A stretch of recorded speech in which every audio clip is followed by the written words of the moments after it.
Many strange things have been seen across South Africa.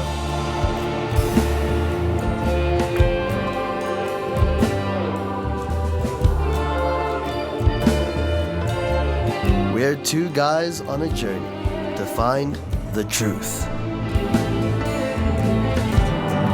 Join us as we explore South Africa in search of the supernatural. Anything from UFOs to the paranormal. You can't dismiss something you don't investigate. Welcome to Strange SA. Next was a very interesting interview. We met up with Roberto, who claims that he's been abducted. How's it, guys? Hi.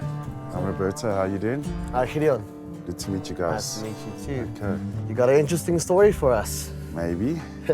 I'll tell you the story. You can tell me if it's interesting or not. Okay, cool. Okay. Looking forward. Cool. Roberto, you say you think you've been abducted by aliens, and this happened about 20 years ago, 5 nights in a row. That sounds very tough. I mean, it was 5 consecutive days. It was like, what is actually happening? Why me? What is happening? You know, so I think it was more after the experience that I started questioning more and, you know, watching movies about people, true stories of people who had actually been abducted or had some kind of experience, you know. We met up at his childhood home. Roberto showed us around and took us up to his bedroom where events unfolded. Okay, guys, this is the bedroom where I was staying in. Obviously, the position of the bed was a little bit different. The bed actually, a different bed, but used to be long-wise like this. And the whole situation happened over 5 days. It's just bringing back all these memories of what had happened, because the first night, I was fast asleep. And all of a sudden, I wake up. The only thing that I could move was my thoughts and my eyes open. And my body was completely paralyzed. There was like this tremendous, I don't know, vibrational frequency that just completely paralyzed me. And I looked kind of this way. Now, I don't know if it was a gray or what species it was, but it was from the toe of the bed coming around, like this. And I was like, you can imagine, all of a sudden I wake up and this is happening in the room. To be honest, I don't actually remember what happened after that. It was just in that moment, and then wake up the next morning.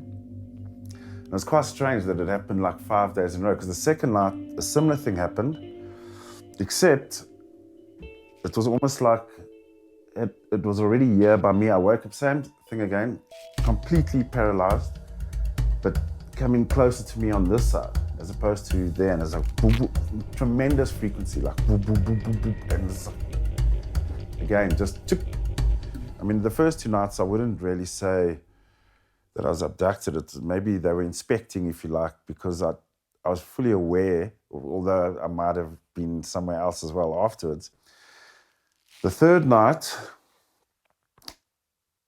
was when I actually felt I wasn't really here. I was here, but I could see where I was, type thing. And I was lying on some kind of table, and I couldn't see the extremities or what it was, but I could see a coat. But I couldn't see hands, feet, nothing.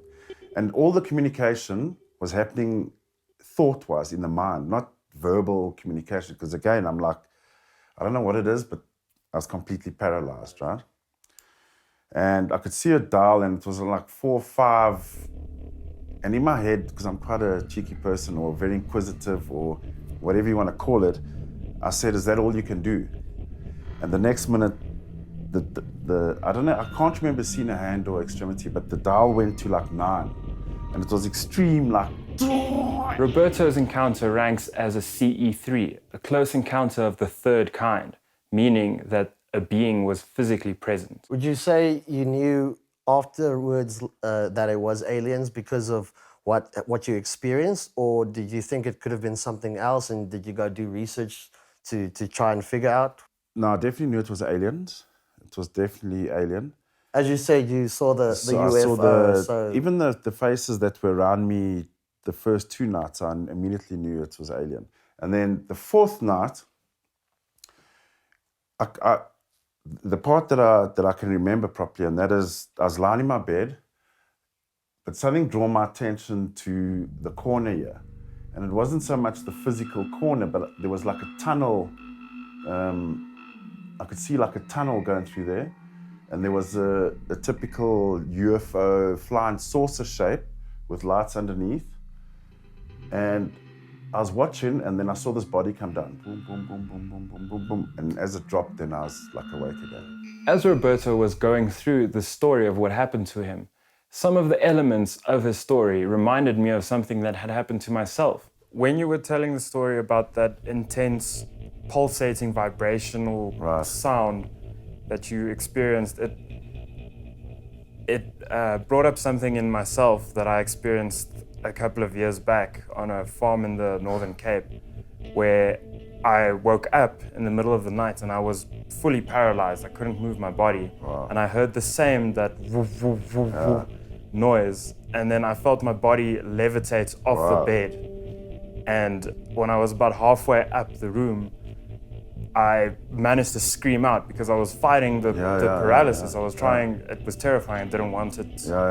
And then as soon as I screamed out, I fell back onto the bed, but I regained control in the air.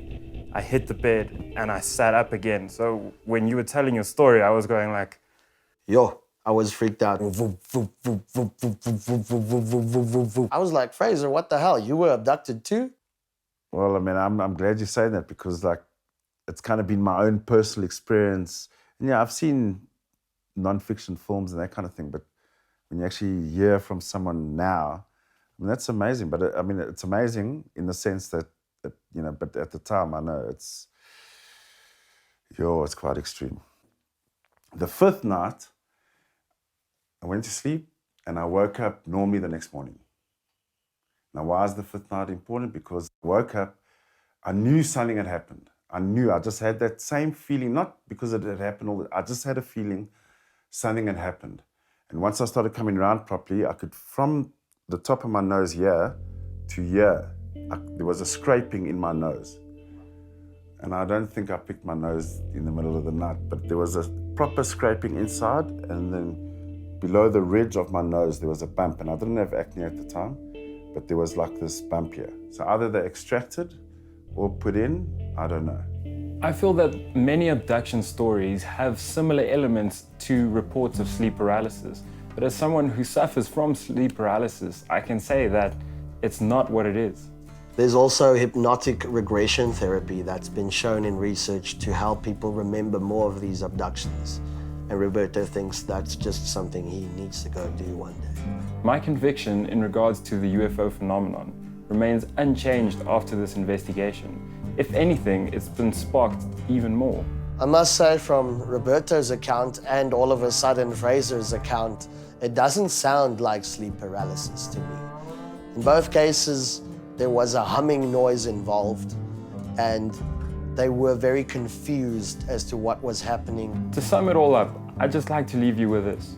If a species had the technology to visit us from light years away, their technology would be indistinguishable from magic for us. So just go do your own research and open up your eyes and realize there's a lot we don't know, and there's a lot out there.